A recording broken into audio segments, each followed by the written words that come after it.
Hi, Andre. We're live at City Hall, where behind me the flag is flying at half-staff tonight on orders from Mayor Kip Holden and Governor John Bel Edwards. A few hours ago, several local groups organizing a Riverside Vigil that showed even though the shooting took place very far from our streets, it still hit very close to home.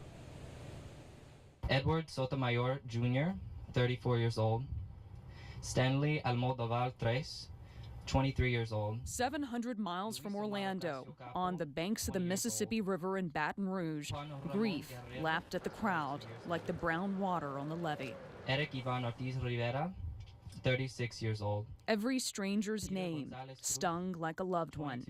For many who came to honor those cut down in Orlando, the threat of violence weighs as heavily as the rain and swollen dark clouds above. Having to deal with that is just really terrifying, and it's just rough, and it's really hard to communicate that sometimes, but someone's got to say it because my friends are all dying in the streets. We're all dying in the streets, and if we don't say or do something, then what are we going to do? But beyond the grief, there lies something else, a small light growing in the crowd. Look around you.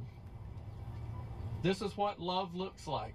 Ultimately, the power of groups like this, the power of compassion, the power of our common humanity, goes far beyond any hate crime, any violent act. The brothers, sisters, friends, and allies gathered to mourn just days after they celebrated their LGBT pride. But now they say the names of the victims in Orlando will be a rallying cry for hope and change. Have I done all that I could to let people know that nothing is going to come between us? Have I done all I could to tell those who are trying to harm people that this is not a way of life? We have work to do. We have got to do better, because if we don't, we will be back here next week.